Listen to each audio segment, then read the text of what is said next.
Bolin, Present. Gathing, Present. Lopez, Present. Verret, Present. Williams, Present. Yancey Smith, Present. 7 present. That's a quorum. If you will stand, please. I wish you to join me in the Pledge of Allegiance, and following that, we will have a moment of silence for Ari Strickland, a student of ours who has passed. I pledge allegiance to the flag of the United States of America and to the republic for which it stands, one nation, under God, indivisible, with liberty and justice for all.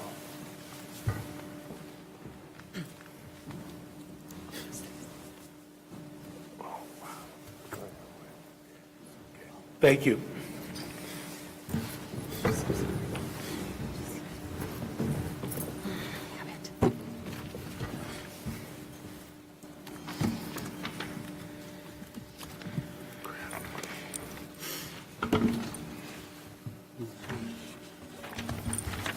Okay, following the agenda, the next would be going to the superintendent's report.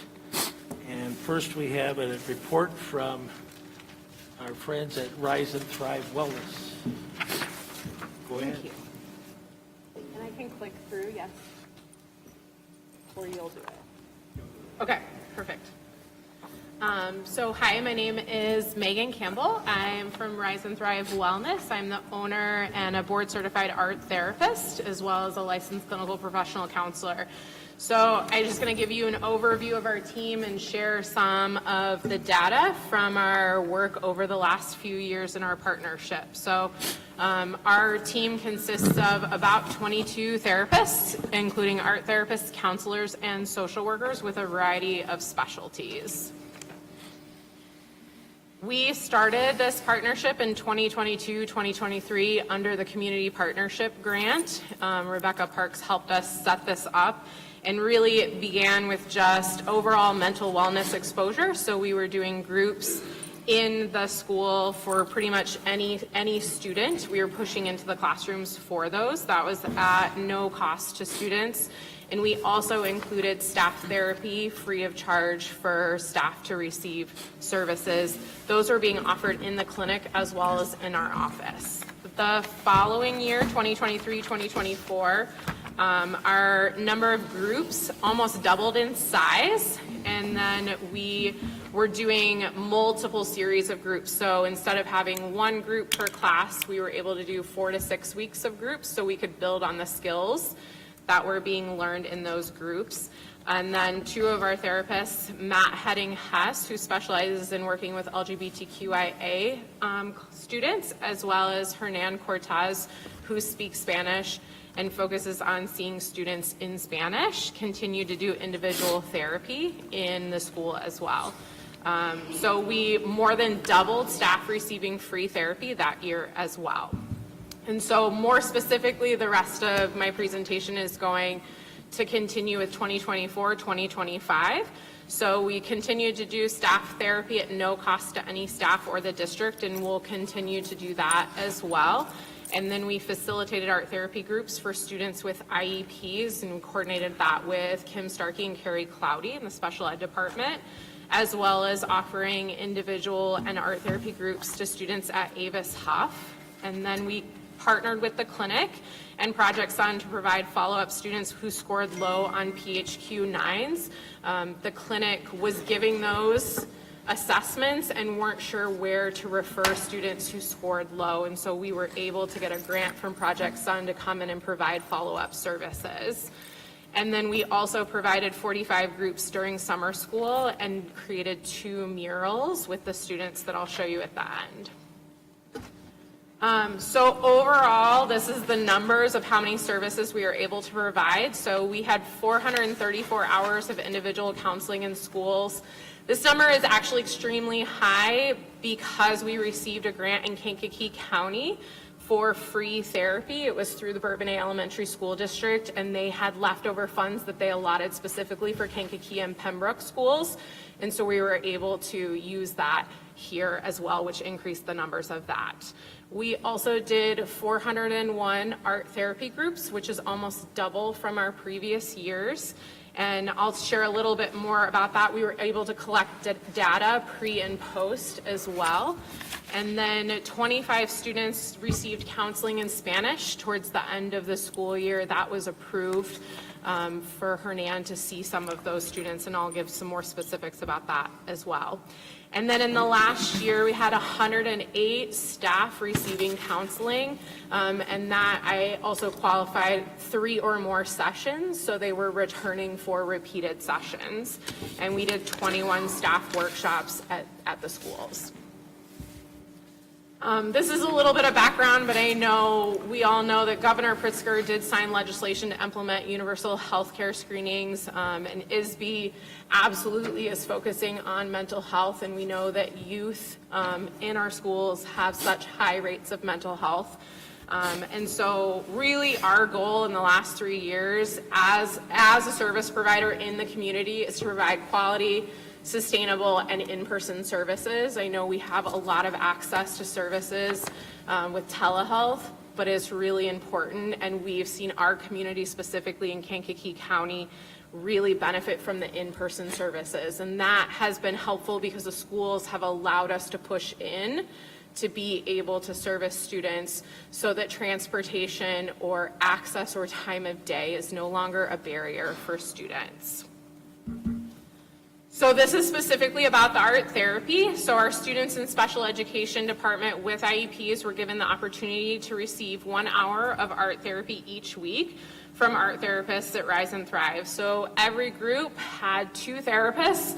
We brought in all the materials, did all the pre and post data collection, and this allowed for staff to either take a break if they needed it or to also participate in art making and build relationships with their students. We did some assessments. So the first assessment we did with our higher functioning students is the Levick Emotional and Cognitive Art Therapy Assessment. So this gathers data related to students' emotional and cognitive levels of functioning. And so if you can see here, 35 out of 48 students that received this assessment increased their cognitive scores on these scales, and 37 out of 48 students increased their emotional scores on these scales. And this art therapy assessment is normed out of Miami-Dade schools, which is a really large school district that has art therapy in all of their schools in the whole district there, and has been used for over 50 years. So our lower functioning students receive the expressive therapies continuum assessment, and this is based on neuroscience. And it's really about how students process information. So when you think about how we as adults take in information, we can do it in a variety of ways, and the goal is to have balanced functioning.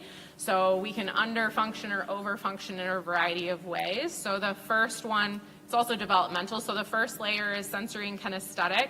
And so 33 out of 36 students increased their balanced functioning on this first level, which means that they were able to take in more sensory or more kinesthetic processing, which we know for our kids with IEPs or with autism or other health impairments, that's a really big deal to be able to tolerate and withstand different sensory things.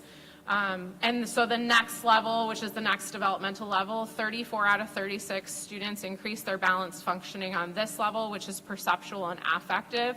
Affective is like where the emotional piece lives, and the perceptual is kind of starting to think about some of that more executive functioning of kind of line, shape, value, how they're planning and organizing things in the world. And then their last one, 15 out of 36 students increase their balanced functioning in the cognitive and symbolic processing. So this is when the brain is fully developed, which we know doesn't happen until about 27, and so it would make sense that this is a lower score because this is later in development. These are typically the things that we're working on with our adults in art therapy as well. So we also collected staff surveys and quotes from staff, and so I wanted to share a few of those. So in terms of relational and goal-driven, a staff shared that the greatest effect to art therapy sessions came in the hours following art therapy. On many of those days, students seemed to feel more comfortable, more centered, more emotionally prepared for the difficulties of the school day, which is absolutely what we want, and I'm sure staff at some level felt a little bit better as well. So safe spaces for all. So somebody else shared that the time was just as therapeutic for me as it was for them, creating and sitting in a calm, safe space. And then building purpose and community interest, they shared that art therapy has proven to help my students with diversity, empathy, and sharing. Shifting gears to one of the other programs that we offer towards the end of the year is we offered counseling in Spanish, which we know is a really important thing because a lot of our Spanish-speaking students do not have access to insurance or they're underinsured. And actually right now in Kankakee County, there's only one other Spanish-speaking provider available to them who is a counselor, other than Hernan Cortez. And so this was a really exciting thing that you guys were able to approve for them to receive services towards the end of the year. So 25 students received therapy in school for the last 5 weeks of the year, and then 8 community members received counseling. When I say community members, that meant individuals who speak Spanish but that also have a student in Kankakee school districts. This is really important because we know that change happens at home and students can also have improved academic performance and just improved outcomes for life if their home is stable and safe and if the family receives the care that they need. So all clients, once we got the referrals in, actually were referred for anxiety or depression symptoms and all qualified for a PTSD or a complex PTSD diagnosis. So this is the breakdown. The majority of students were at the junior high and high school. And then attendance rates for those students. So on the bottom is the initials for the students and then the rates on the side. So there is a high rate of attendance for these students already. So in addition to higher rates of attendance for this population, 92% of students had increased attendance from April to June when services started. And out of the 149 sessions provided, only 10 were canceled or rescheduled, which I will say, in looking at just even our data from the community, that's such a low rate of cancellations or rescheduling. So there is absolutely participation in this program. Of the 25 students, 29 behavioral incidents were reported in Panorama, and of those 29 behaviors, only 3 behaviors occurred during April to June when students were actually receiving the counseling services. And some client feedback, we were able to survey the clients as well. So one shared, I look forward to my time with my therapist because I know I'm safe to share about the things I've been going through and that I'm still going through. Someone else shared, what I endured to come here felt unspeakable until I started therapy. I have less nightmares now. And then one of our community members shared that I have learned how to be a better parent, how my child needs to trust me, and how important it is to be caring and patient.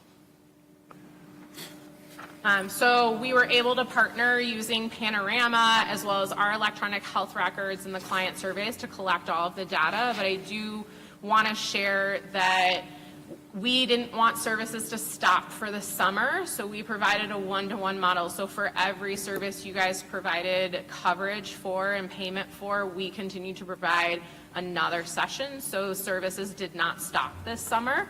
I think that's really important. Like mental health does not stop over the summer, unfortunately, like doesn't stop over the breaks. Really? Oftentimes, it gets worse when we don't have structure or support for services. And so that was part of our way of trying to give back and make sure there was continued care. And all of the people that were receiving services opted in to continue those services over the summer, which I think speaks both to Hernan and the work that he does as well as to their need for therapy. And while I wish complex PTSD could be cured in a few weeks, it really is a long time kind of battle that they're working on. Just to kind of wrap up, we really enjoyed our summer with the school district. We provided 20 groups for basic summer school, and this was really a rotating group that they got art therapy, play therapy, or somatic movement-based therapy, and expressive therapy, which includes 2 or more creative modalities in one group. And then our ESY, which is our summer school for kids with special needs, received 25 art therapy groups, so they could also continue those services that they were getting during the school year. So this picture that you see here is one of the murals that was painted at Taft.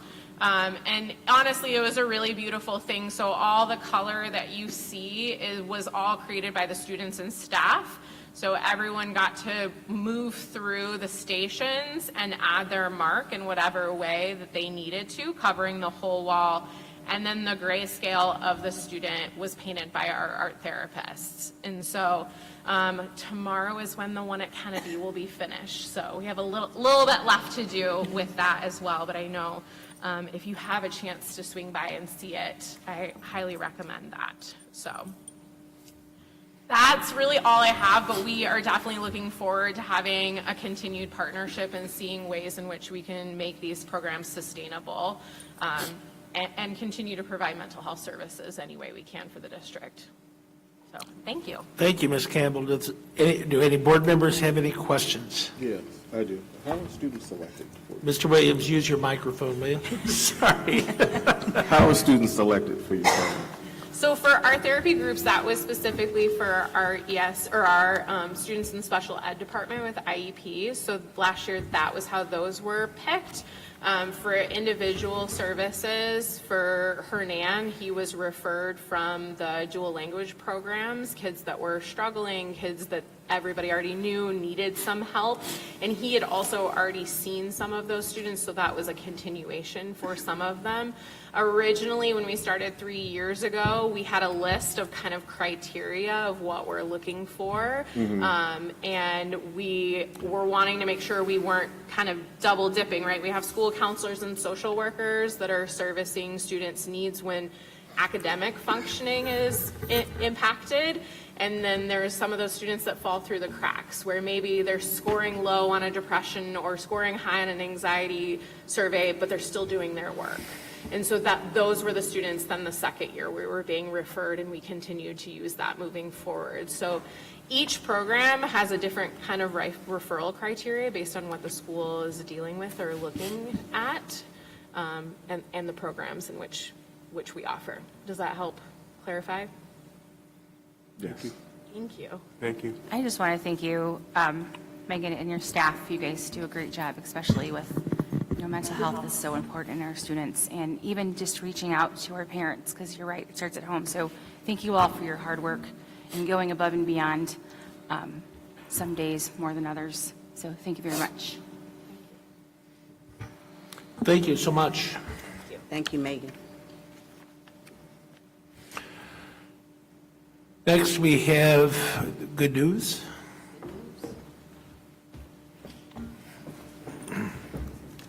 Good evening. Some good news to share with you tonight. Over the summer, we had students from the junior high and the high school spend 1 week creating, writing, and producing original music videos as part of the Trio Talent Search Summer Camp. They learned about the psychological effects of music and how to develop their songwriting skills under the guidance of music producers from Atlanta, LA, and Chicago. They produced 4 music videos. We continue to appreciate our partnership with Trio and Melanie Doe, the assistant director.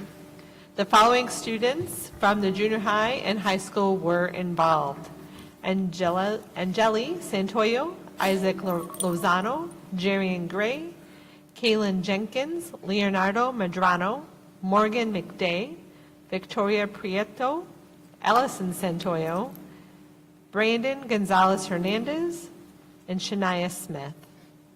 So I'd like to thank Trio and for the opportunity for our students to participate in the summer program. Okay, thank you. And I think you're up next with updating our instructional programs, Dr. Gilbert. Good evening, President Bolin, members of the board, colleagues, and viewers online. Our instructional programs update. We'll start with the approvals. This evening, come to you with a few approvals that we're seeking tonight. The first is for partnership with Edmentum, focused on credit recovery. We have used Edmentum in the past few years. They provide a platform that our students are able to retake the high school credits they may not have been as successful with yet, and earn those credits towards their graduation requirements. So we're seeking your approval tonight to continue our partnership with Admentum for credit recovery. This aligns to improving our academic outcomes, and the funding source is from our local district funds. We are also seeking to continue our partnership with Elevate K-12. This partnership is used specifically for the American Sign Language 2 class. This partnership allows our students to continue the world language course offering in the 25-26 school year, again, aligned to improving our academic outcomes, and the funding source is district funds. And the third partnership we're seeking your approval for is with the Chicago Metro Math Initiative. This math initiative will focus on building teacher capacity, utilizing student thinking within mathematics. It is a very collaborative coaching model, and it has professional development that will support the teachers implementing those strategies. The support will be in grades 2 through 6, specifically at Steuben, Mark Twain, King, and Kennedy. So the members of the Chicago Metro Math Initiative will come on site and provide that job-embedded coaching support for our teachers. It will be paid out of Title I grant, and our goal, of course, is to improve academic outcomes. On your agenda, you did have a fourth item, and that was with Equal Opportunity Schools. We're asking for that to be removed from the agenda for approval this evening. Tim? Would like to share a little bit of information on our Early Release Wednesday professional development. So this school year, thank you to your approval and the school calendar, we will offer 16 early release Wednesdays where our students will be released early from school, and our educators will be allowed to continue their professional learning to drive that meaningful change we're seeking throughout our whole system. Every session, our staff will be able to engage in plays a vital role in building that coherent teaching and learning framework for all of our schools, and most importantly, our students within the district. We've really thought about the professional development sessions that begin on September 3rd, and we've looked at them in many ways. We've categorized them in certain areas, and so here you just see a quick snapshot, but there is a full catalog that will be shared with our staff when school begins. But looking at items such as improving data to inform instruction, continuing our conversation with our Capturing Kids' Hearts sessions, which will actually begin tomorrow.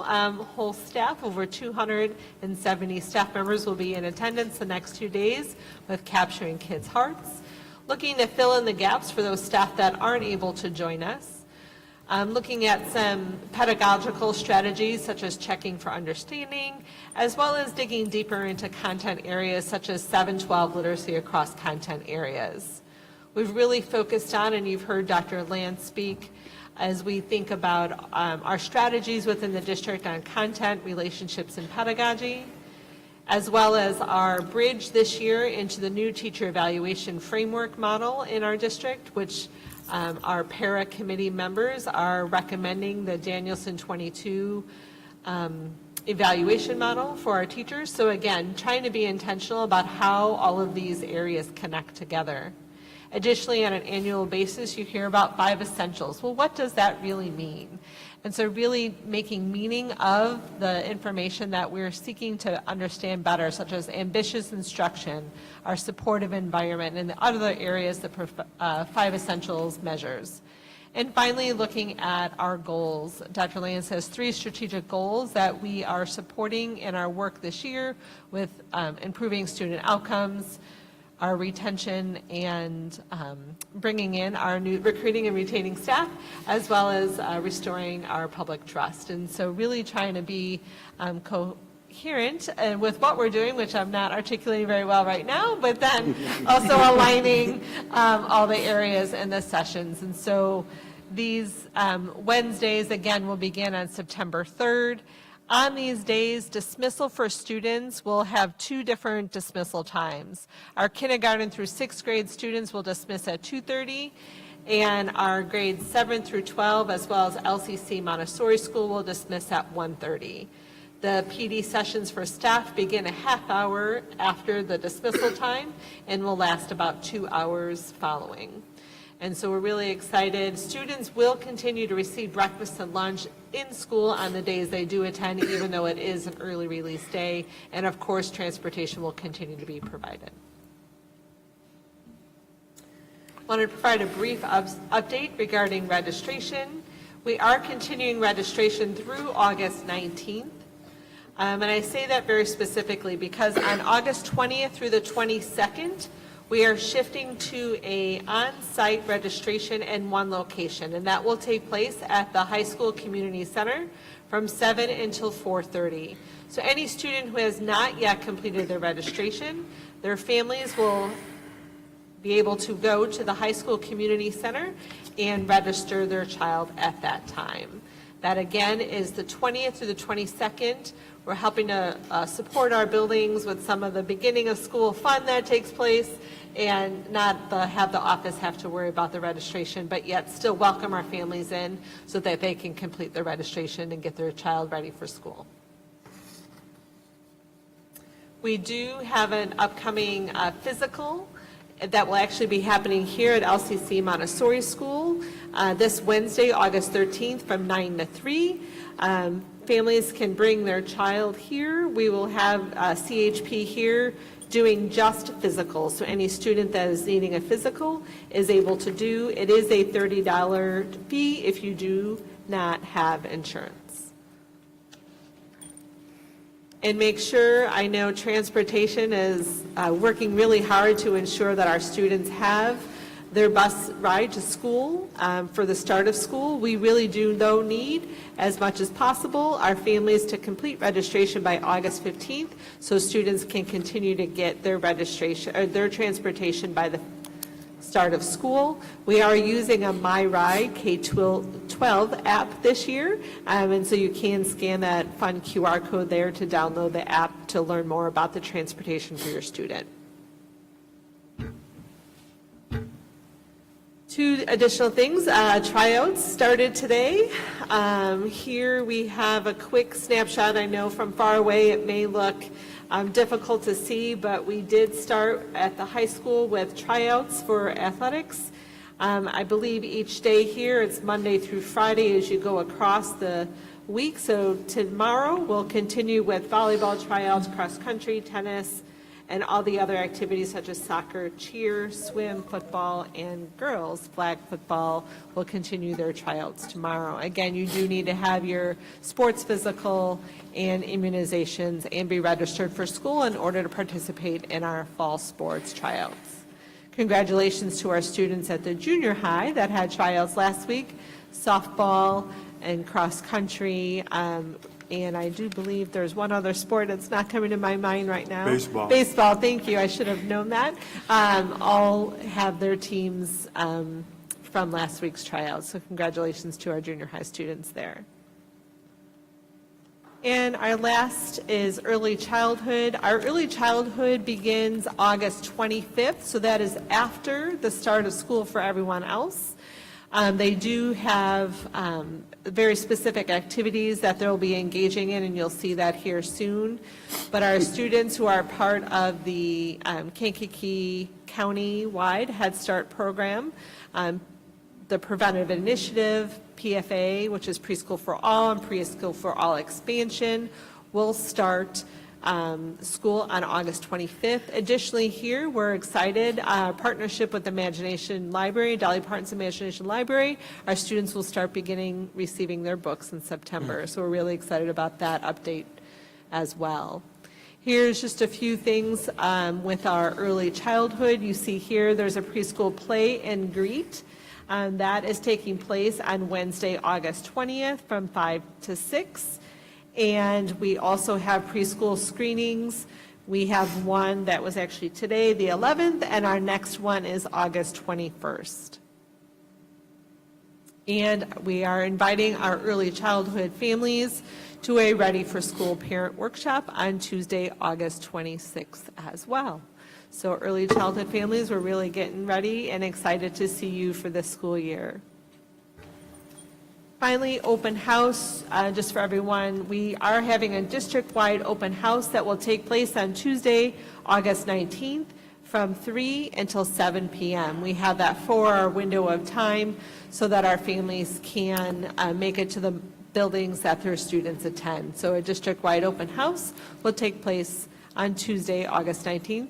So that is prior to the first day of school. So any school supplies or any goodies that you want to bring with, you can do so on the 19th so that they don't have to worry about bringing them to school the next day. And as always, every moment matters. Be on time for school. Our start times are posted here, 7:25 for LCC, the junior high and high school, and 8:30 for Twain, Edison, King, Steuben, Kennedy, and Taft. We're really looking forward to the great start to a school year, and having our students there on time will make that start even better. Any questions? Any questions from any board members? No. I want to publicly acknowledge, I happened to stop by the high school today, as you know. I also was at the principals training last week and the new teachers training last week. The amount of professional development that's happening, and it's good stuff. I sat in on several of the presentations. I appreciate all of those people who presented, but I appreciate the administration in organizing that event. I told Dr. Lance, I kind of was walking on a little higher than normal because it felt so good today. As I was sitting in groups, I would see real honest interchange between staff and those presenting, and honest response, no defensiveness. It's why are we doing this, or how do we do this, or what. But it was really good stuff, and I want to compliment, and I know we got 2 more days, Yes. today or tomorrow and Wednesday. But to the staff that attended, again, I know that was not compulsory, but I couldn't find a parking place in the high school parking lot. I finally just cheated and parked in a space that really wasn't a parking space. But nobody towed my car, so it was all right. Thank goodness. But it's great stuff, and as long as we can support our staff and teachers this way to give them, to keep providing them with fresh ideas and new ways to get students to achieve, we're going to make it. It's not going to be hope, it's going to be we've done it. So I think that's where we got to be. But Thank you. compliments to the administration, Dr. Lance and Dr. Gilbert. I know you were part of it, a big part of it, but everybody else that was too, and I appreciate it. Thank you. Thank you. Thank you, team. Thank you. Any other questions? Sorry, I had to diverge there for a little bit. So, thank you very much, Dr. Gilbert.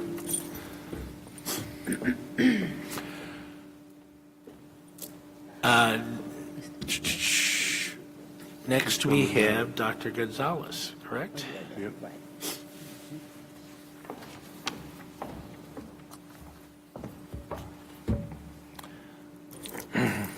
Buenas tardes. Good evening, board, superintendent, colleagues, and community. I'd like to start off this evening's Student Services and Diverse Programs report just with a brief note of gratitude. Once again, a shout out to Nurse Lewis, our nurse team, and Kim Starkey for their tireless efforts to make sure that our students are in medical compliance in time for the first day of school. Health Services update, our physical and vaccine push. Here you have the latest numbers. You can see the efforts paying off here. Our superintendent put the call out there, and our community is responding. You can see the totals just 1 month ago, July 15th, 894 students that needed to get in compliance, meaning having their physicals completed and their immunizations. Look at where we are 1 month later, 416 students. Some numbers to highlight here, kindergarten, just 1 month ago, 220 students. We are down to 85. Our seniors, 185 back in July. You can see 1 month later, it's 76. And so you're seeing it across the board. And again, it is a testament to our community responding and to our team's tireless efforts. Final push here, home stretch. For the next couple of weeks, we are going to continue implementing strategies that, as you can see, are yielding results. I want to highlight our final push clinic dates, August 13th at LCC, the mobile clinic, August 22nd at our junior high school, and then all clinics will be open for appointments after August 22nd. So this is in addition to all of the outreach efforts and all of our internal operations with making sure that we are communicating with up-to-date information. Any questions? Our multilingual education program update, our Bilingual Parent Advisory Council, or also known as the BPAC.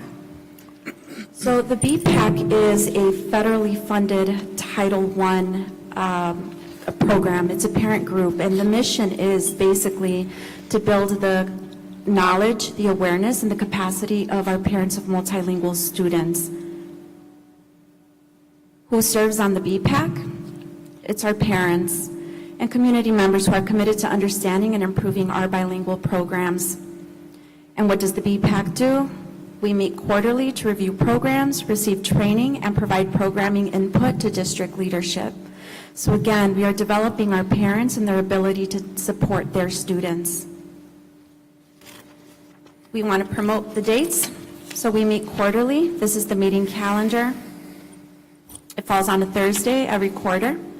The meetings are from 6 to 7 p.m. The meeting location is to be determined, but we will be promoting this on all of our social media outlets. We want to keep expanding our BPAC so that it can continue to have a great influence on our multilingual programs. Any questions? Any questions from the board? Thank you. Thank you very much. Next, we have Mr. Neal and the financial report.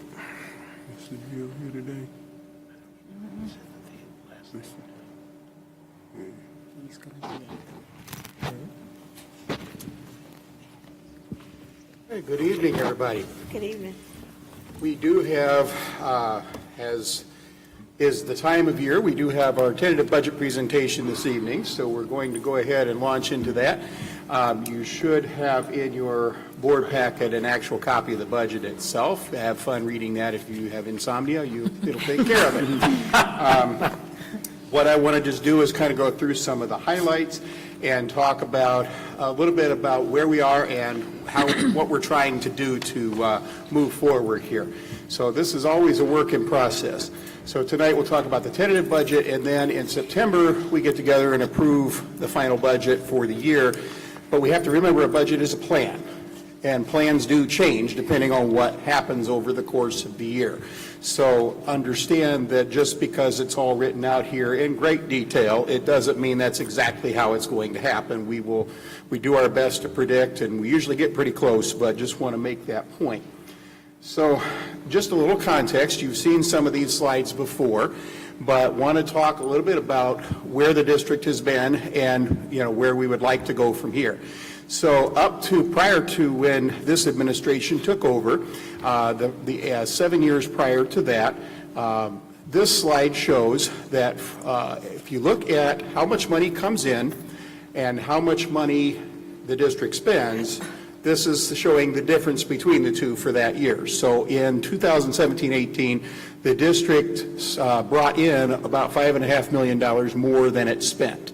So then that $5.5 million went into reserves, which is basically like a savings account. And you can see that happened over the next several years. And then starting in 22-23, the spending started to exceed what came in. So then that amount starts coming out of the reserves, and which again comes out of savings. Now, that doesn't necessarily mean it's a bad thing. We came through COVID. We had a lot of things happening that required us to spend money on things we hadn't previously. So those things do happen. And then we had some other decisions that were made that caused some higher spending. getting the numbers, and I'm not going to spend a lot of time on this slide, but if you look at the bottom line, the biggest expenditure over that period of time was in capital projects, and that was about $44 million, almost $45 million. So, and then on the far right, over that 7-year period or 8-year period, I don't know, it's 7. So over that 7 years, about $18,400,000 were taken out of district reserves. Now, again, that was planned, and it was for the reasons that it was done, but this is where we are now. So this is the reason the reserves become important. There's actually 2 good reasons reserves are important. One is that a reserve is your savings account, so if something goes wrong, you have money in the bank to help you. The idea is if there's a late payment from the state, taxes get collected late, those types of things, we can survive that without having to borrow money to make payroll and do those things. The green line at the top is the 180-day mark. That's about 6 months reserves, which is the target districts want to get at to get the highest financial rating. The red line is our district policy right now. And that is basically saying we have to have between about 15 and 20%, which is about 54 and 72 days. So we put 63 right smack in the middle, and that's where that reserve is. That's about 2 months, and that's not enough. You know, if we had a couple late payments, we'd be borrowing. And you know, in some districts we have to do that, and that's okay. But you know, you don't want to do that because that adds another cost. So we want to start getting our reserves back up toward that green line as much as possible. The other reason we want that is because that feeds our bond rating. And the bond rating is important anytime we have to borrow money because that determines the interest rate we're going to pay. And the lower our reserves, the higher the interest rate's going to be because that means we have less capability of paying off the bonds. So we want to make sure we keep a good, healthy reserve. So as we start looking at the budget this year, I had some slides like this in my earlier presentation back in May. I did manage, I'm not going to read every line in here, but we did get some more firm numbers. So the numbers did get more firm here. We still don't have numbers for Title II, III, IV, and other federal funding and some of the state grants, but what's up here we have firm numbers on. So those are included in the budget. For expenditures, again, the things that we know about, and we've been trying to tighten this up as much as we can. And the fundamental and the key piece here is that we don't have any major projects going on except what we absolutely need. So those are things that were built in for spending. Now, we don't have to read all these numbers. The most important thing here, and it's probably good because it kind of looks a little blurry on my screen. I don't know if it's blurry on yours, but the pie chart below in the orange, that's our state funding. That's about 58% of our funding. The blue is our local funding, which is our property taxes and our corporate personal property replacement tax, and that's about 29%, and the remaining is federal funds. And in this, we're forecasting just under $89 million coming into the district. Now, I do expect that will go up some more. I think we might get a little closer to 89.5, maybe even 90, but just don't want to put it in here until we know we have it. So, expenditure-wise, our budget is about 68%-ish personnel, which is the blue, the dark blue and the orange, which is salaries and employee benefits. Everything else is all in that remaining third. So about 2/3 for people and about 1/3 for everything else. There's about, we're forecasting about 90 million, close to 91 million in expenditures. So we have a deficit budget right now. Okay, in order to keep everything moving where it is, that we do have a deficit budget, which will reduce our reserves somewhat. Again, higher revenues will help offset that, and if some of the expenditures, don't always, but sometimes they come in lower, or we don't end up spending some of the things, then we can see it balance over the course of the year. We saw some of that last year. So we were able to balance it at the end of last year. Now this slide I'll spend a little bit more time on. If you look under the solid line there at the bottom where it says tentative operating budget, you're looking at about a $27 million fund balance at the beginning of 2025, July 1. We're looking at about 89 million coming in, just under 91 million going out, which leaves a deficit of about 1.8 million. Our ending reserves would be about $25 million. So again, we can absorb this year, but I'll come back to that in a minute. I want you to look at the middle line there where it said May of 25. That's when I talked about the preliminary budget. And at that time, we had some different numbers, but we were looking at just under 88 million coming in. We were looking at almost 93 million going out for a deficit of 5 million, or just under 5 million. So in the last couple of months, we have been able to bring that down $3 million. Okay. So we found another $1 million in revenue. We identified almost $2 million in expenses we could remove, and we're continuing that work. So I just want you to know we're not happy with this and we're not settling for a deficit. We are going to continue to work, but we're getting to the point now where we're committed to a lot of the things we have to do, and that's what's making it very difficult. So anyway you slice it, right now we look at about 25 million-ish at the end of the year unless we see an increase somewhere. Just to go through a little bit of history of revenue, the blue at the bottom is the local revenues, and you can see they kind of steadily stayed about the same, got a little bit larger each year. And then the yellow is the state funding, which also did the same. And then you see the federal resources at the top in green, and you see those really got big, and now they're shrinking back down. Okay, so you see the COVID effect, and you see some of the other things, and now you're seeing the reverse of that. So we're kind of getting back to pre-pandemic budgeting now, okay? And so as a projection, we're kind of looking at a much more conservative view, not conservative, politically, but conservative financially, that we would see a gentle, a very small increase in revenues throughout the next several years, unless something dramatic happens. We get a really sharply improving economy, those kind of things.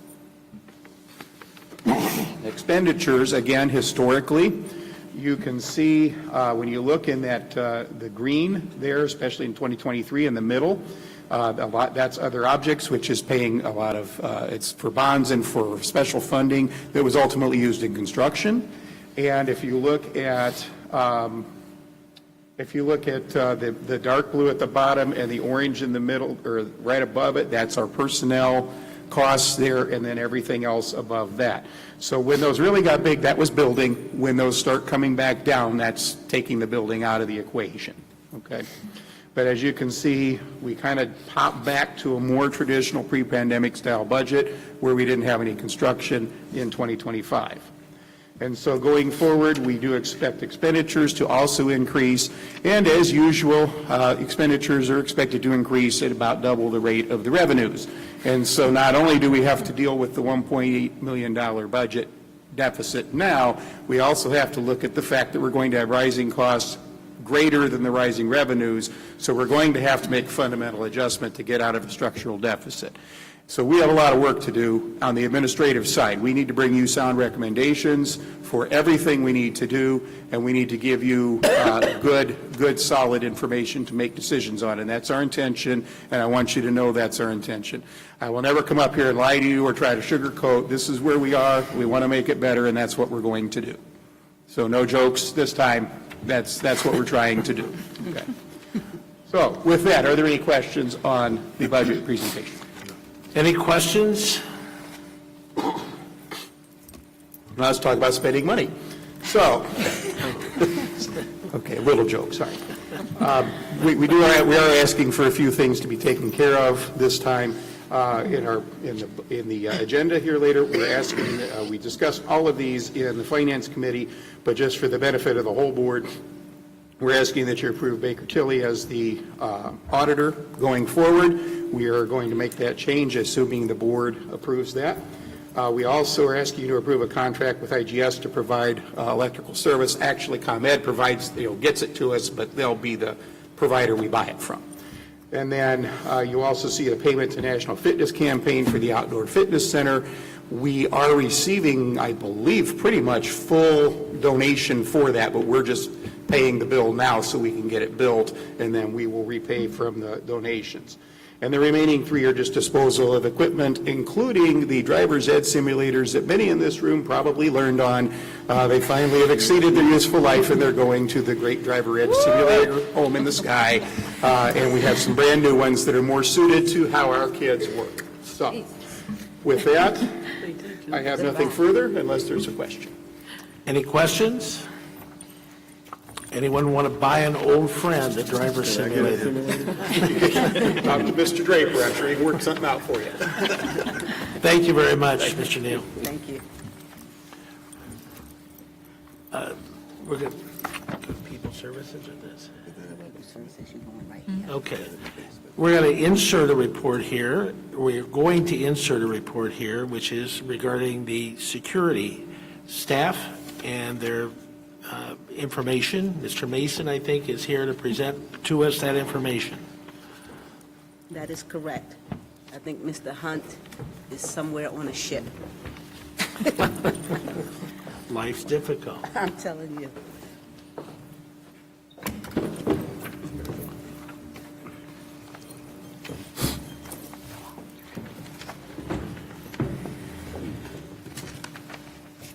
Okay. Good evening, members of the board. For those of you who do not know me, my name is Anthony Mason. I am the Assistant Director of Security for the district. I'm here this evening on behalf of Mr. Hunt, who's unable to attend. So thank you for the opportunity to speak tonight about something that must remain our top priority, and that is the safety and security of our students and staff. Every student deserves to learn in a safe environment, and every staff member deserves to work in one.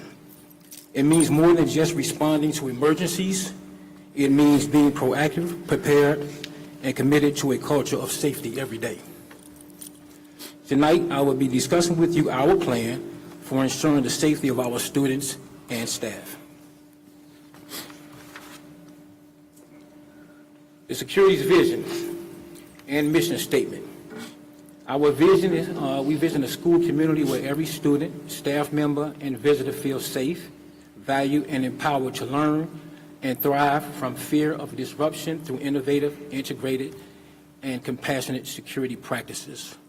Our mission is to protect and support the school community by ensuring a safe, secure, and welcoming environment that fosters learning, respect, and personal growth. We are committed to proactive prevention, rapid response, and a collaborative partnership with students, staff, parents, and local agencies to safeguard everyone on our campuses. This is our district security team. This is a picture that was taken last week as we finished training. We did the Nashville training last week. That was a 3-day certification. So this is the picture of our security team. The security personnel assigned to the school, we have 26 actually, security personnel. We have 14 at the Kankakee High School. We have 5 at the junior high, 2 at Kennedy, 2 at King, 1 at LCC, 2 at Avis, and we have a security camera clerk. Those that are assigned to the high school are myself, Ms. Gail Lawrence, Mr. Vincent Martin, Mr. Jimmy Smith, Ms. Bonnie Hudson, Ms. Calvin Scott, Mr. Javon Wesley, Ms. Stacy McKnight, Ms. Perla Villa-Gomez, Mr. Seaborn Billings, Ms. Keandra White, Ms. Patrice Bailey, Mr. Eddie James, and Mr. Justin Banks. That's at the high school. At the junior high, okay, so well, 5 at the junior high, as I said, 2 at Kennedy, 2 at King, and LCC, and Avis. District security team brings a plethora of experience, training, and education. We have over 116 years of combined law enforcement experience, over 60-plus years of correctional experience, over 50-plus years of SRO experience right here within the district, and over 40-plus years of combined coaching and mentoring experience.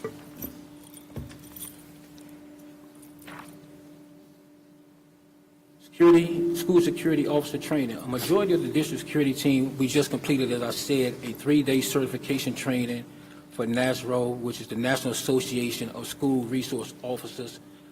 And what this did, this allowed all the security within the high school, 24 of us, to actually get certified in security operations within school system directed toward the safety and welfare of the students and staff.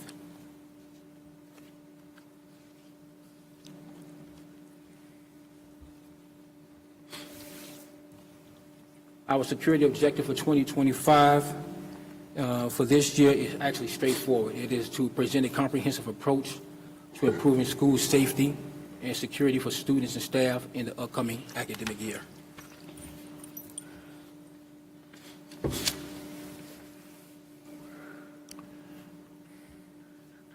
Safety is our absolute #1 priority. A safe environment is considered a fundamental prerequisite for productive learning. Key goals for 2025: establish a comprehensive safety strategy for the district, foster collaboration with local law enforcement, EMS, and stakeholders, create a safe environment for students and staff, enhance communication with students, staff, and parents. In regards to the comprehensive school safety, basically, in essence, what we want to do is create a strategic plan that outlines policies, procedures, and practices to ensure the physical, emotional, and mental well-being of the students and staff. Our overview for the district, we will be conducting daily random searches. We will monitor the movement of students throughout the building during passing periods. We have reallocated resources and obtained certified trainings to better serve our students and staff within the district. So what we did was we decided that we wanted to take the more senior security officers and put them with those junior officers so we can have, a senior personnel and with a junior personnel. As far as the random searches, we'll be conducting random searches at the high school as well as the junior high. We do random searches depending on who that is that day. That individual may do every 5 individuals, every 10 individuals. It's up to that security officer at that time at the door or how they choose to do their random searches, but they will be random. We can't do everybody. So this will be it there. Individuals banned from school property. We will have zero tolerance for individuals who threaten administration, staff, and students. These individuals will be banned from school property and must follow the protocol that's in place. So what we've decided is that if you're banned from school property, all right, you cannot come back to the school until you have completed a form. It has been reviewed by the parties to be, administration, and so forth. And if that decision is made to allow you back on school grounds, then you can attend events. However, you will have a security escort with you. Continuous education and training. What we would like to see is for the security team members to be trained in the following courses to better serve the district. So you have the basic SRO course, you have adolescent mental health training, school crime prevention through environmental design course, and Project Unite for integrated system for violence. These are the 4 courses that NASRO recommends that security personnel actually attend to better enhance the school safety, and for us as officers to help identify things. So we'll take something like the adolescent mental health training. That is designed to help security officers better identify and respond to students who are suspected of having mental health needs. It is intended to help the school security officers develop the critical skills and capacity for appropriate responding to many predictable behaviors and issues that are typically observed among adolescents within schools. We were also interested in the crime prevention through environmental design. Now, this design management and activity strategies, it helps reduces the opportunities for crime to occur, reduce fear, and improve overall safety in the school. As for the Project Unite for integrated school system, what this component does, it has 4 components to it. It has the positive school culture and climate. It creates a space where students feel they belong, engage with adults. Respect for diversity is encouraged. School participation is valued, and the environment is both physically and emotionally safe. Bystanders reporting and response. This empowers students and staff to report and respond to potential threats within the school. As far as information sharing, this is relevant information because it allows school staff and community partners to work together. Behavioral threat and suicide assessment, implementing strategies to assess and manage behavior threats, suicide risk. So allowing security personnel to attend these courses, in my opinion, and Mr. Hunt's opinion, would be a great value to the school. I think that when you have officers that are trained, it helps better identify and to help eliminate and alleviate some of the things that happen within schools. So this training, I think, in my opinion, Mr. Hunt, is very critical if we're allowed to attend these courses.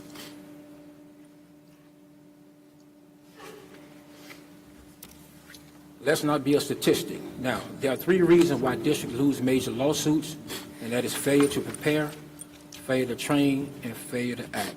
Gordon Graham said if it's predictable, it is preventable. So considering the recent events that have occurred throughout the country, it's our opinion to let's take a proactive approach in how we train, how we prepare, and how we act.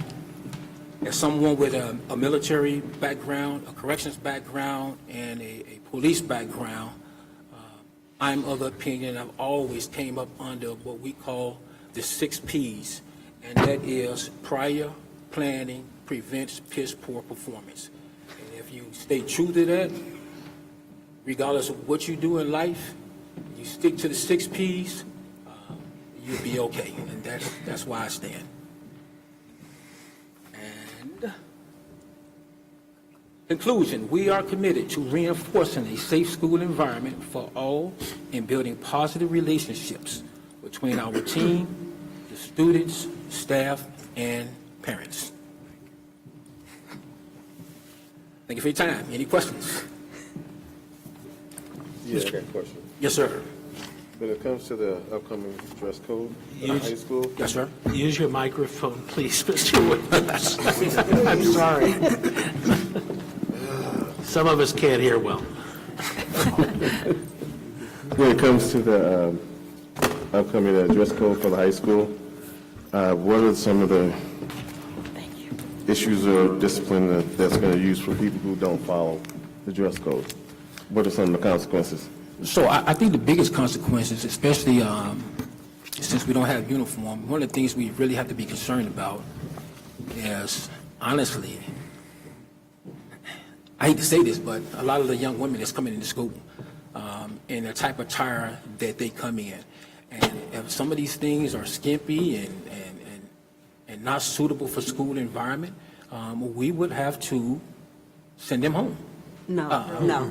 We would have to, let me clarify, we would actually, for security, we'll send them to their administrators and let the administrators make that decision. There you go. And then they might decide to Set send that them home. man up. But, yeah, for us, what we do, and we've had that last year a number of times, we don't send them home. We actually send them to the administrator and let Dr. Brass make that decision. That's not our decision to make. But So my next question is for you. Oh, Lord. If that happens, are there going to be a follow-through? Are they going to be sending them home, or are they just going to be sent to the auditorium? So we cannot send them home. I made that clear in the last board meeting. However, we will give students clothes to change into. Here's the other thing. I am convinced that our children are going to do the right thing on August 20th. They're coming to say, come on, somebody. Our children are coming ready to learn. We're not going to worry about their clothes because they're going to do the right thing. Oh, that was the comment. and you know what, Doc? You are absolutely right about that, because there have been times when students did not come appropriately attired, and we have uniforms or we have shirts or pants that we can give them. Prior to sending them home, instead of sending them home, we have made those changes and allowed them to change into proper pants and polo shirts. Another question for you. Yeah, it's my turn.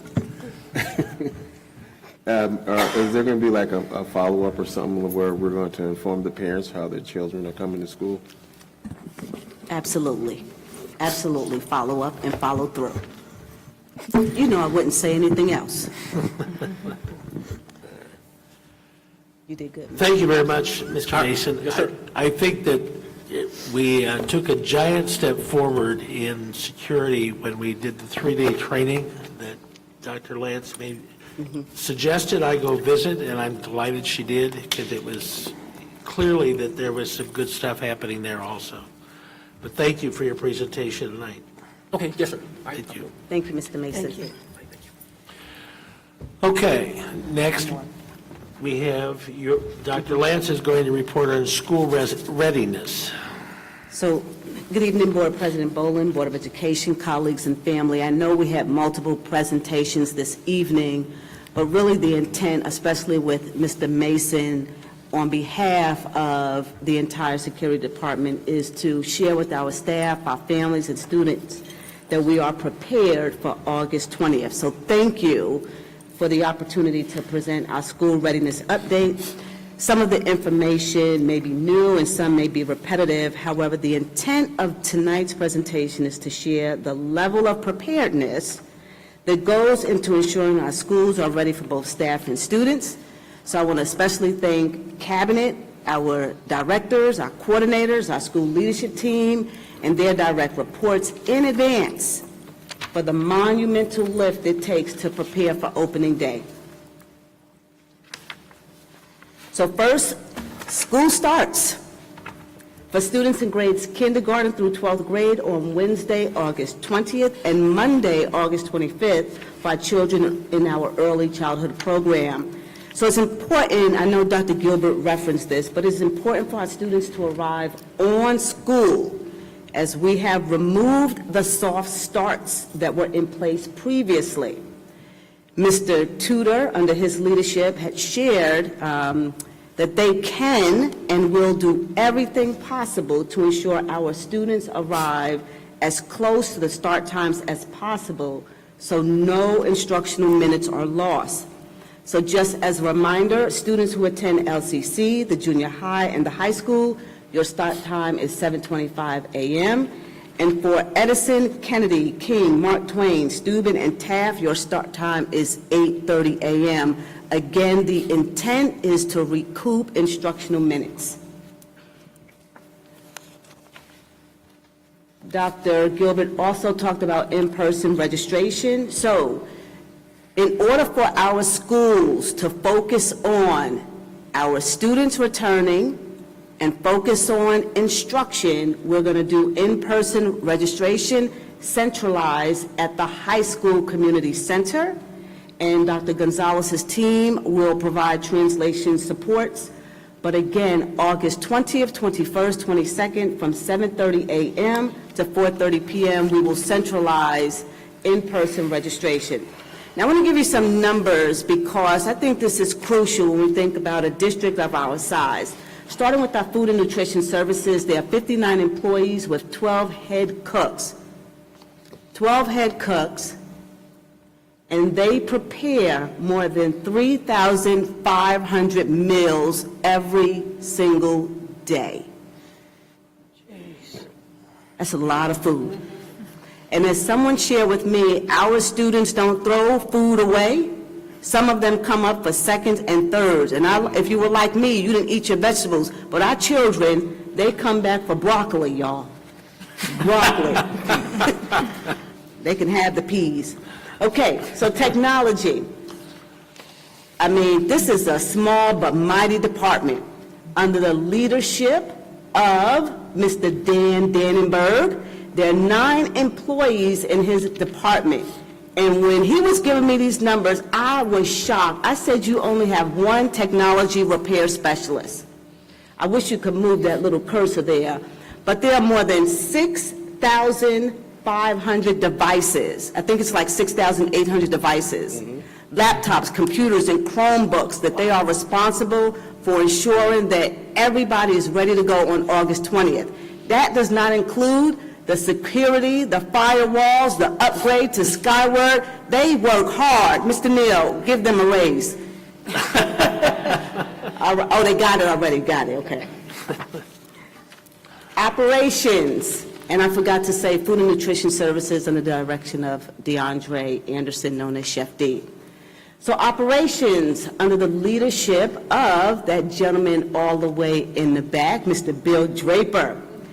There are several workers in his department, but what is fascinating to me is that there's one painter. One painter. I know.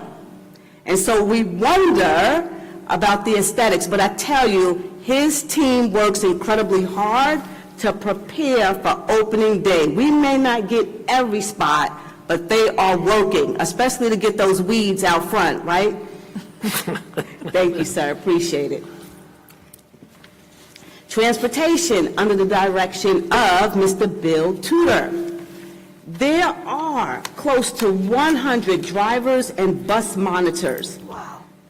Right, close to 100. So we have 55 drivers, including a couple of bilingual drivers, and 44 bus monitors, one being bilingual. So if you know of anyone that's bilingual, we're looking for them. For a total of almost 200 routes to cover 50 square miles. So I'm giving this context because I'm asking everyone to be patient, even though Mr. Tudor in the back, he promises me and Mrs. Flaggio that they are going to do their very best to get buses on time. The first couple of days might be a little rough, so please be patient. We're also, similar to last year, we're going to open up a transportation call center. So if the buses, your child's bus did not arrive on time, you can scan that QR code and start to monitor where the buses are, your child's bus, or you can call the bus line, which is 815-802-K-BUS. 815-802-5287, K-BUS. Again, Mr. Dan Dannenberg set that number up, and thank you, Mr. Tudor. So I know this is small, I'm not going to read all of this. So we just talked about the operations side of the house to ensure that our students are ready for opening day. That's the operations, but on the academic side of the house, I will tell you, we closed last week Friday and we were all exhausted, walking out. I see you principals, they were just holding on. But we were immersed in training all summer. So that's hard to see, so I'll go really quickly.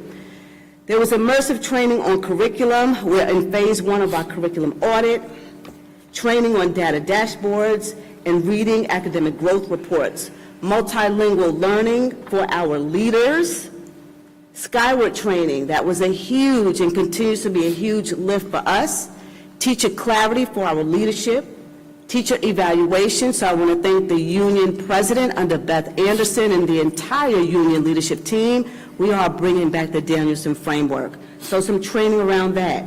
Threat assessment training, Kim Starkey, Willie Hunt, and Fiona Walls. And then we spent some time somewhere, not here in Illinois, at the Visible Learning Conference. And again, we brought more than a dozen teachers and all of our school leaders. So we're tired, y'all. But we are ready. We are absolutely ready. And then tomorrow and Wednesday, under the leadership of Jenny Way, Dr. Gilbert, Crystal Clifton, we will have more than 250 staff members. Y'all hear me? It's summer vacation. And they are coming to learn. More than 250 folks will be here tomorrow and Wednesday on capturing kids' hearts. And then you did not hear from Dr. Henderson. I gave him a break because under his leadership, Stephanie Morgan Harris, an entire People Services Department, and everyone who participated in recruiting, retaining, and interviewing, these are our vacancies as of right now for the 25-26 school year.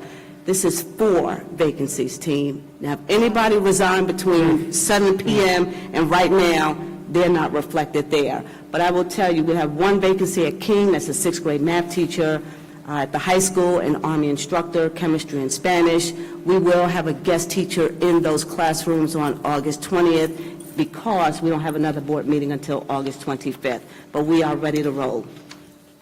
We're also hiring substitute teachers or guest teachers. This is pretty good money for those of you who have a relative visiting or staying with you. $200 per day for day-to-day subs, or if you're long-term, my goodness, $250. So please have them sign up, but I am happy to say as of right now, we have 40 substitute teachers that are ready to go, and I hope they don't go with anywhere else. Okay, and then Parent Square. Under the leadership of Rebecca Parks, we are moving to Parent Square. This is a slow roll, but our school leaders have already started using Parent Square. So eventually, we're going to push all of our information out through Parent Square. So if you see that QR code, you can scan it, or you can reach out to your school directly and get access to Parent Square, because we're going to start to push everything out, text, phone calls, robocalls, you name it, we're going to do it. And then finally, the first week of support, because it is important that none of us are sitting in our offices, because we cannot be of support if we are in our offices. So I have asked the entire executive leadership team to sign up to support our schools, and we will be there every day next week for arrivals, for dismissal, and for the very first time, principals will be able to tell me what to do. So I will be there ready to support along with the entire executive leadership team. And I believe that is it. So thank you. We are ready, August 20th. Everyone is coming, and we're excited. We're excited to have you all right, team? All right. You left out one thing. There was a picture of, I don't know how many students sitting in the bleachers in the community center, because all of the athletes were asked to come and show up. Was that yesterday? This morning. That was today. Today. That was today, right? This morning. I don't know how many were there, but it's looked full to me, so that augurs well for the coming seasons, right, Mr. Wilcox? Thanks. Okay, moving on. We have public comment. And we have one person signed up, Mr. Shepard. There should be a microphone right there. Good evening, Board, Superintendent. Some of you know me, some of you don't. I've been here many times before. Long life resident of School District 111. A couple notes. So the safety and preparedness. I'm going to hit this real quick. My road to safety, it was started, not finished yet. Everyone, a lot of you up there know what I'm talking about. The portable classrooms are still there. Don't know if they're going to be used or not. I was told they're not, but I know they're still there. If they are, now is the time to get the proper restrooms in there if you need it. I won't bring that up again, but, well, maybe later if they're still there. But the big one, JROTC. JROTC started, in 2020-2021 school year. In that time, we have now had 3 different leaders. And to make a program work correctly, you have to keep the good leaders here. And by turning that over, we're having problems. All 3 of my sons were in it. 2 of them's gone now, 1's still in it. I see the problems, I hear about the problems. That's why I'm here.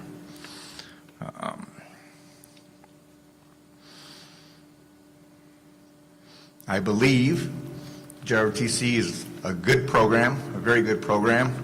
I know Mr. Boland can back me up on this because he was at the awards ceremony at the end of the year.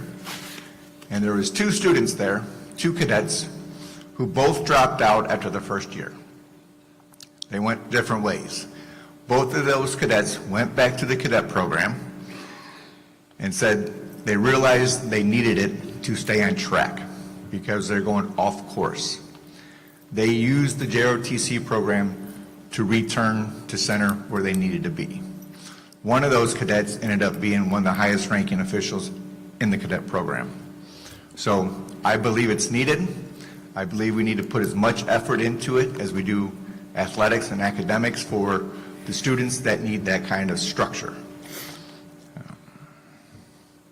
And the last part of it, since 2021-22, when Colonel Emery left,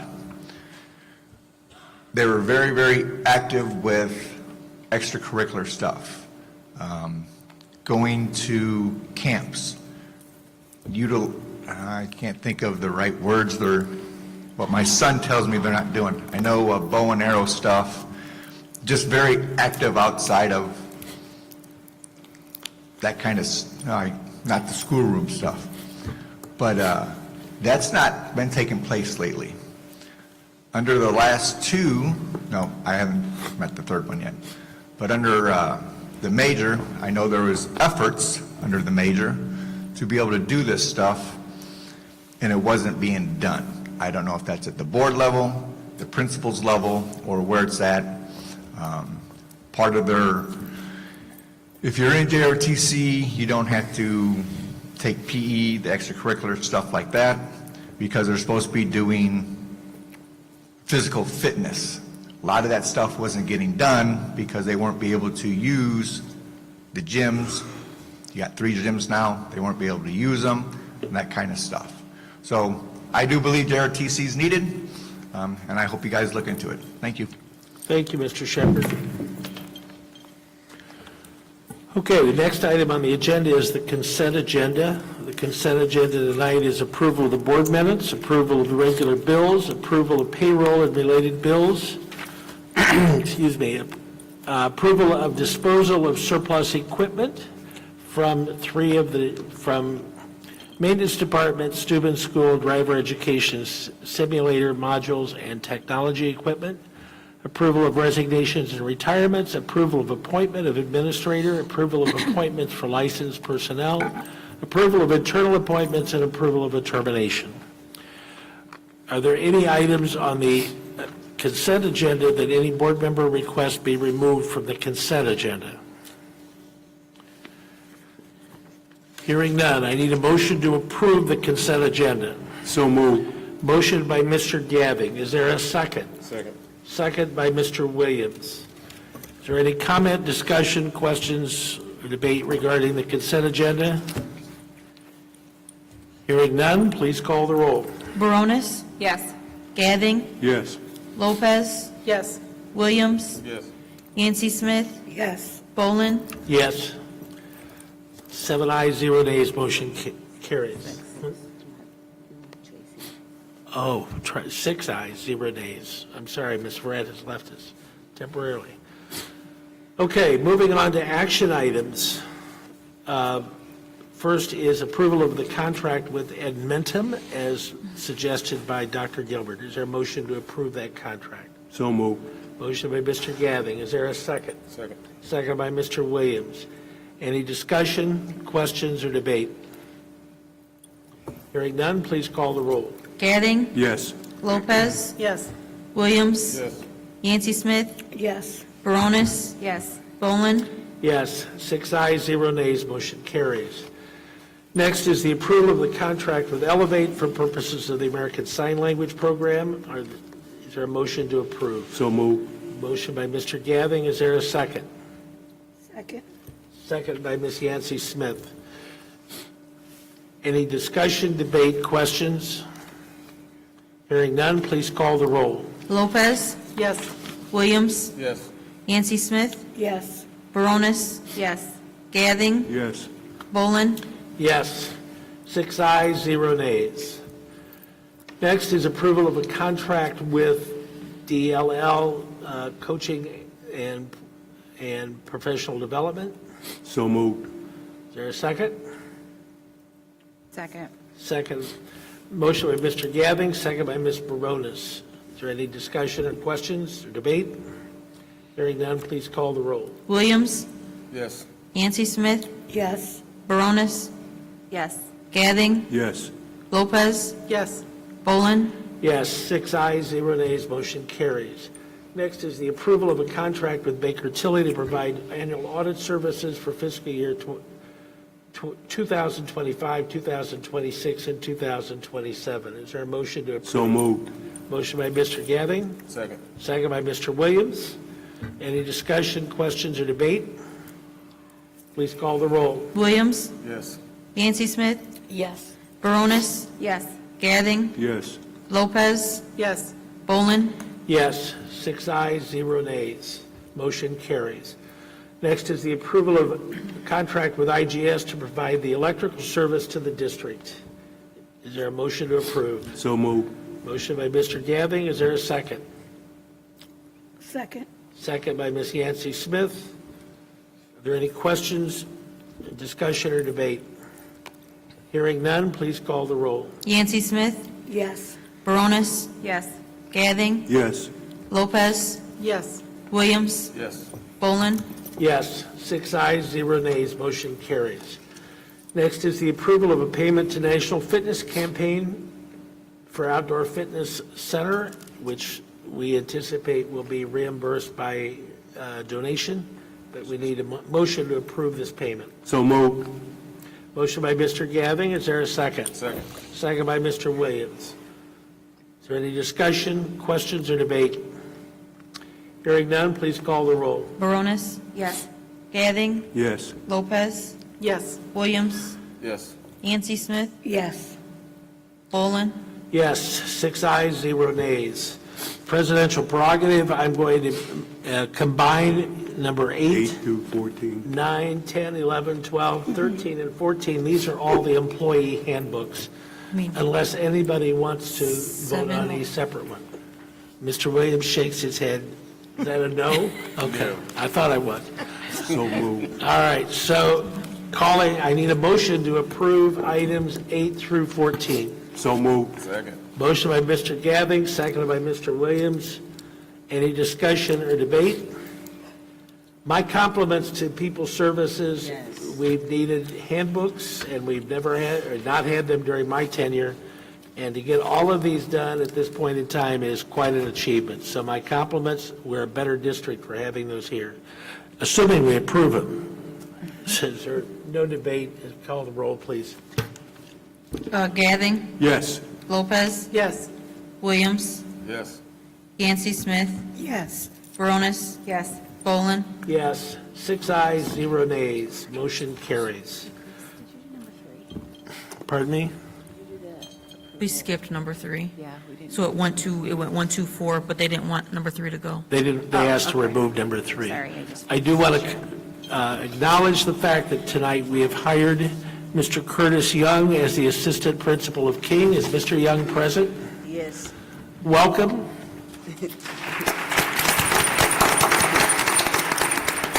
We've also hired Emily Acevedo as the fourth grade teacher, Marcus Lowe as the Student Success Center Coordinator, Nicholas Nordmeyer as a fourth grade teacher, Keith Weideman as a science teacher. We've also hired support personnel of Didshea Anderson, Martha Avalar, Vanessa Castro Cruz, Lanier Clayton, Navini Concha,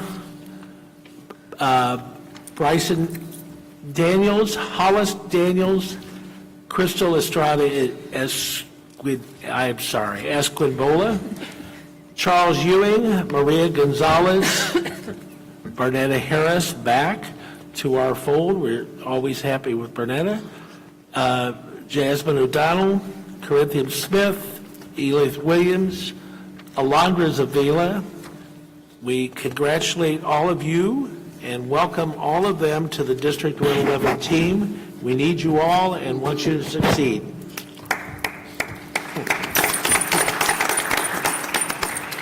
So coming up, we have a board meeting on the 25th, but between then and now, there's a little bit happening in the district? Just a little bit. Okay.